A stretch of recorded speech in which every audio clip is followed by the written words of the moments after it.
Siitä yksi parkourin käännepiste. Kohtahan tää CP1 onneksi loppuun. Saa leimata. Täällä sitä Suomussalmen soivassa metsässä on näitä soittimia. Kaiken näköisiä, mutta taitaa jäädä biisit soittamatta.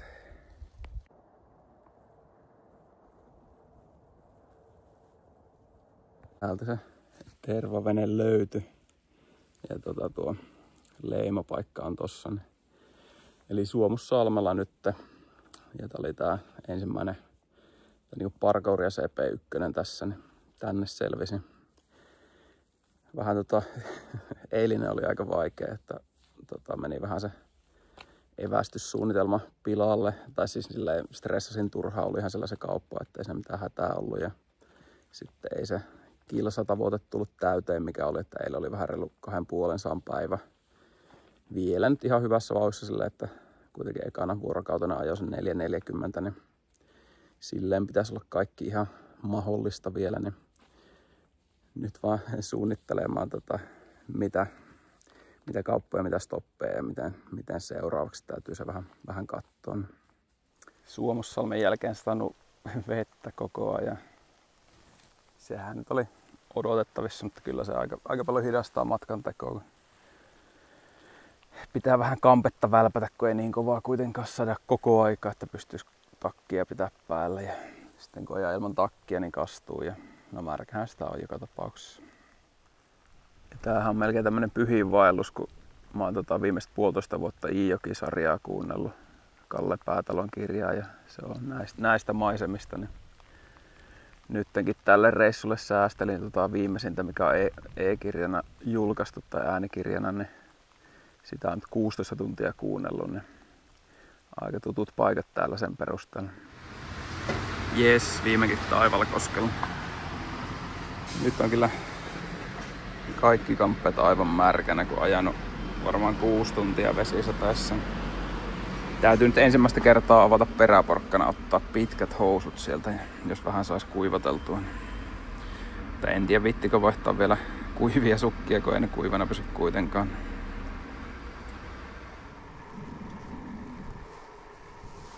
Joo, kohti Posiota. Otin tosi pitkän stopin tuossa Taivalkoskella.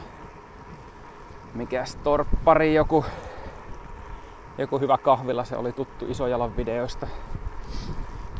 Niin tein siinä sotasuunnitelman ja isolla riskillä vielä nyt on 130 kilsaa ajettu, niin vielä 140 kilsaa ja sitten varasin majoituksen. Siinä on päivän agenda.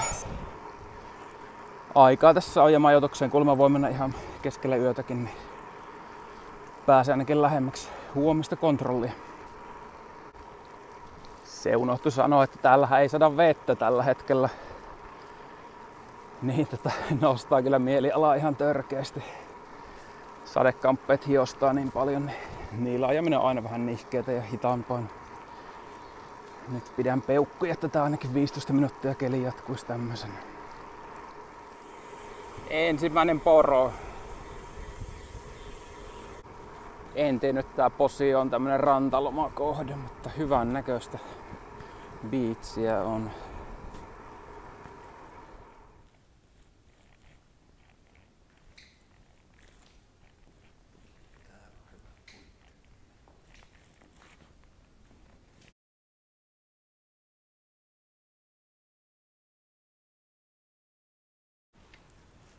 Huomenta. Tämmönen majapaikka oli Auttin kyläkartano. Tästä on joitain kymppejä sinne Siperian kämpän kontrolliin. Ne oli kyllä loistava saada tähän väliin, että saa kaikki kamat kuivattua ja hyvin sijaintia. Eilen joutui ehkä aavistuksen pitempään vetää, mitä niin kuin tuntui, että jaksaa, mutta oli se arvosta. Nyt ihan hyvillä mieli, ja kun on ainakin toistaiseksi poutoinen keli, niin kyllä maistuu. Nukuin kyllä huonommin mitä bivyissä, että vähemmän unta ja huonompi laatusta, mutta ehkä tässä joku stressi purkaantuu sitten. Ei muuta kuin eteenpäin. Onpas outo. Ihan kohta Siperian kämpällä. Paljon oli kuumottelua tästä irtonaisesta sorasta. onhan se irtonaista, niin ei tää niin paha, että jotain reilu kilometrin menee vaikka kontat.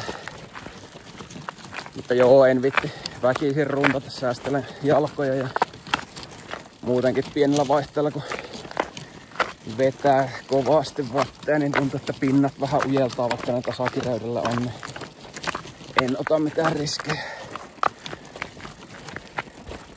Nyt tällä CP2 Barcodessa. Tää on tämmönen, oliko vähän reilu kilsan luontopolku. Oli Siperian lehtikuusta ja on Alppisen ja ties mitä, mutta siinä ilmoittautumislomakkeessa oli semmonen latinankielinen nimi kuin Velociraptor, mutta niitä ei täällä ollutkaan. Nyt on Siperian luontopolku tai puulajipolku ajettu ja sehän oli oikein mukava kokemus. Vähän reilu kilsan mittainen polku, oli siellä juurta sun muuta, mutta mä sen nyt tunkkasin, niin ei käy ainakaan mitään lipsumisia. Turvallisempi, niin siinä on Siperian päivätupa, josta leima. Jos olisi jaksamista ollut, niin täällä olisi voinut olla yötä kanssa oikein hyvin. Tää on tyytyväinen omaan ratkaisuun ottaa se sisämajoitus tuon sieltä leimuun.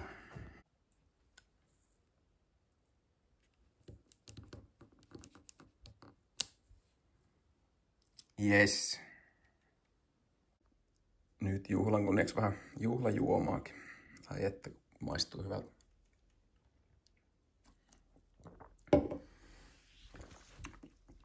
Ja sitten tuo kuumottava Control 3 olisi, että sitä en osaa yhtään sanoa, että minkälaista settiä siellä Charmi-tunturilla on luvassa.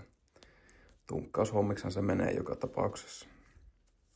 Toivottavasti huomenna, ehkä illasta tai jossain vaiheessa siellä.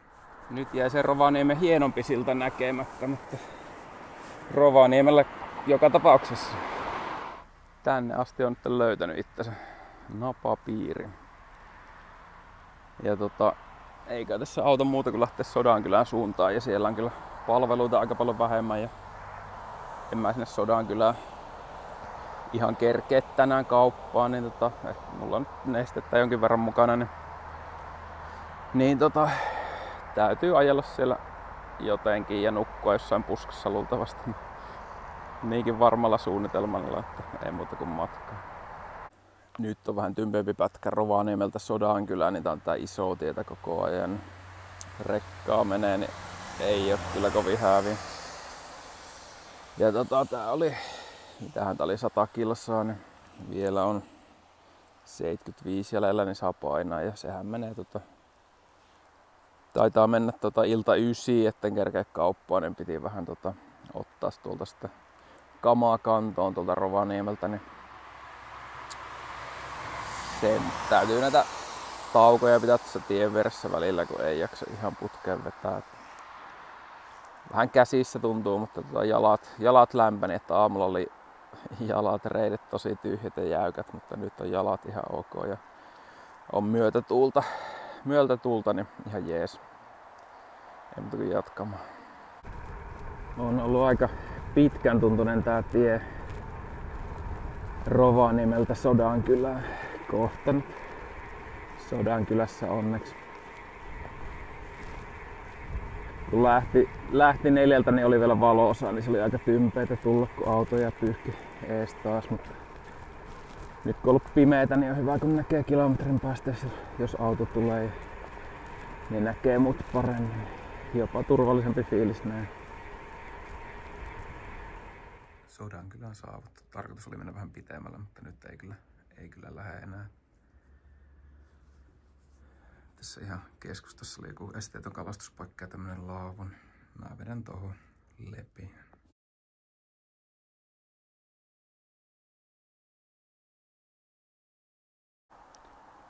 Sodankylä palveli tuolla laavussa, nukuin pari tuntia ja nyt jatkan matkaa. Matkaa kohti Saariselkää. Kiveliön kalassa olisi varmaan seuraava stoppi. Se okei 9, niin siihen on 60 kilsaa, niin ihan hyvin kerkeä tästä.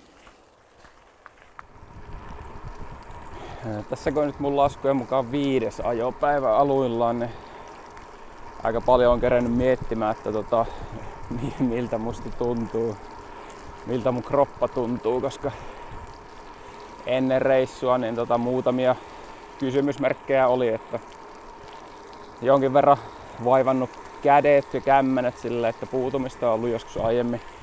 Ei tänä kesänä kuitenkaan, että selvinnyt hyvin pienillä sen suhteen, mutta se on kuitenkin koko ajan mielessä ja silleen pyrkii tekemään kaikennäköistä veryttelyä ja käsien puristelua ja silleen yrittää pitää niitä hereillä. Vähän alkaa oikeaan forkkuun painamaan ja silleen ranteeseen, mutta ei mitään niinku pahempaa.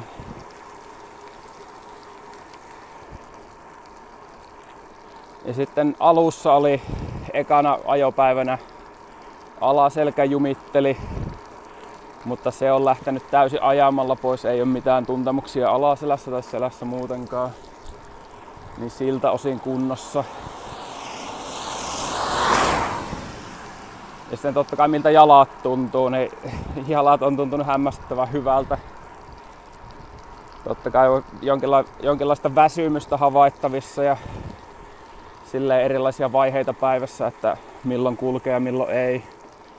Yleensä iltaa kohde, kun on saanut päivän lämmiteltyä jalkoja, niin sitten alkaa kulkemaan, niin se on kyllä hämmästyttävää, että miten se niin toimii.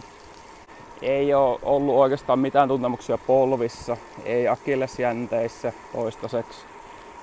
Akillesjänteet on näköjään tänä vuonna aika monen keskeyttämisen syyksi koitunut, niin se on kyllä semmoinen paha juttu, mitä aina miettii, kun se peli loppuu sitten aika äkkiä. Ja sitten yksi tärkeä juttu on tuo oma perse, että miten se kestää. Kesällä oli 1200 tosi pahat hiertymät. Eli toisen päivän jälkeen ajo oli tuskaa, 2 seuraavaa päivää piti syödä särkylääkettä, että pystyi jotenkuten istua satulassa, kun oli iho hiertynyt rikki. Nyt ei ole mitään vastaavaa ollut että totta kai jonkin verran arkuutta ja silleen, mutta ei niinku haittaa tässä ajaessa yhtään. Pitää vaan muistaa vuorokauden ajasta riippuen, että onko se pepanteenia vai linolaa, mitä sinne laittaa, niin se auttaa aika pitkälle ja pyrkii huolehtimaan hygienistä muutenkin. Yksi syy siinä, minkä takia kroppeen jalat tuntuu niin hyvältä on, että ei ole tarvinnut laittaa silleen,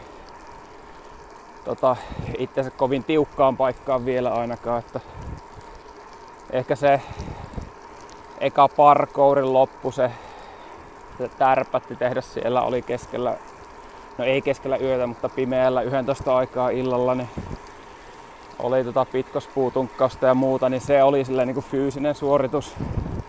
Ja sitten sen ympärillä olevat gravelpätkät, ne oli silleen oikeasti rankkoja. Mutta mä tein siinä minimiestä, mä vein puskaan nukkumaan, niin ei tullut mitään semmoista ylisuorittamista siinä, mikä varmasti olisi kostautunut sitten seuraavina päivinä. Ja olihan se niinku se eka vuorokauden ajaminen, kun perjantai-iltana starttasi ja jo lauantai-iltaa 11 saakka, niin olihan se siinä niinku ajamista, mutta omaa tahtia lötkötteli, eikä siinäkään ole semmoista niinku pakollista tavoitetta, mikä pitää saavuttaa, niin se ei ollut silleen stressaava. Tää on se niinku 28 tunnin ajaminen putkeen, nyt jonkinlainen suoritus, mutta oon mä joskus ajanut melkein 40 tuntia samoilla silmillä, niin tää oli nyt helppo nakki vielä siihen. Mutta täytyy tässä muistaa, että näitä ajopäiviä on vielä jäljellä, niin ei pidä alkaa hölmöilemään. Yksi negatiivinen asia kropassa on tuo, että mulla on tämmönen päiväreppu selässä, kun nämä etäisyydet alkaa olla niin pitkiä täällä, että pitää olla ruokaa ja juomaa henkensä pitimiksi, niin se vähän painaa hartiolle, niin se on semmoinen negatiivinen, mikä pitäisi nyt muuttaa, eli tuhota ruoka sieltä nyt paljon tehokkaammin ja fiksummin varautua. Tosi hankalaa ollut kyllä miettiä, että mikä olisi riittävä määrä ruokaa ja juomaa silleen, että etappien välillä, kun oikein tiedä, että mitä tällä on tulossa edessä.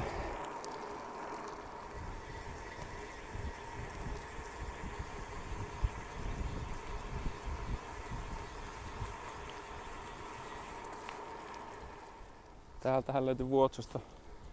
Voisi kuvitella, että pyörähuolto jonkinlaista varakulkinetta saisi alla. Onneksi ei ole ollut mitään teknisiä. Tässä on 20 kilsaa Saariselällä ja äsken tuossa tien varressa niin tuli 2 kannustajaa lehmänkellojen kanssa tsemppaamaan. Se oli aika yllättävä tapaaminen ja hieno juttu, että en kyllä täällä odottanut, että kukaan on kannustamassa enää.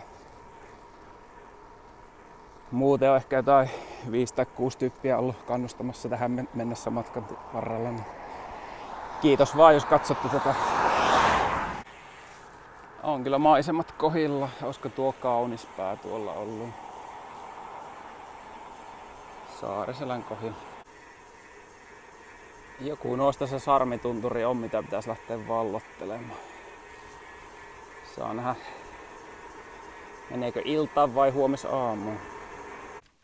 Tässä alkaa olla jännät paikat lähellä. Tuolla mun takanapäin on Ivalo, mistä tuli, ja tuonne Sarmitunturille pitäisi nousta ja siellähän paistaa aurinko, niin on kyllä kovat odotukset tuohon alkuun.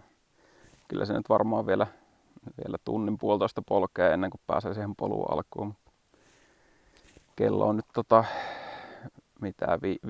viiden verran iltapäivällä, niin ehkä valosalla pääsee ehkä ylös asti, mutta saa nähdä, että kai sieltä nyt löytää poiskin, että on kyllä niin paljon porukkaa nyt just menossa sinne, että varmasti näkyy muiden valoja aika paljon. Aika siisti juttu. On kyllä uskomattoman hienot maisemat. Nää vaan jatkuu ja jatkuu. No nyt alkaa olla hajulla se polku. Eikä se pienemmäksi muutos siitä kohta. Ottaa kyllä luulot pois. Ei tää näytä miltään, mutta kun pitää nostaa pyörää, ei saa työnnettyä edes ylös. Niin jyrkkää tuossa välillä. Voi tulla aika pirun pitkä yö. Nyt kyllä Sarmitunturi ottaa luulot pois. Oli niin jyrkkää nousua. Tää ehkä otan välitorkut ja ainakin vettä riittää, kun purua solisee. En tiedä, pääseekö tuonne huipulle asti tänään. Vielä olisi jonkin verran matkaa jäljellä ja saattaa olla aika jyrkkä se loppu. Alkaa maisema muuttumaan. Olin kyllä jo luovuttamassa äsken kesken, että ei tältä päivältä jaksa, mutta yksi Red Bullikin tuu sinne. Maailma näyttää taas vähän erilaiselta. Saa nähdä minkälainen tuo loppu. Nyt on Sarmitunturi huiputettu ja oli kyllä aika epätoivoinen reissu, kun meni jo pimeillä. Meinas usko loppua moneen kertaan. Kannatti tänne nyt könytä tänään kuitenkin, eikä jättää huomisaamu. Nyt on ihan hyvät energiat ja tarkasti vaan takaisin alas. Niin mä luulen, että tästä tulee vielä ihan hyvä. Kai täällä voisi eksyä, jos ei tota jälkeen olisi. Ei kyllä mitään hajua, että missä menee polu. Mutta huipulla tuulee. Harmi, kun ei ole täällä huipulla enää tää tupa pystyssä, vai mikä palovartijan maja on. Voisi olla kyllä nättiä olla siinä yötä. Nyt pitää selvitä tonne alas ja siitä ottaa hyvä telttapaikka jostain. Siellä oli semmoista mukavaa kangasmetsää, niin sinne vaan pötköllä. Kunnon pitkät unet.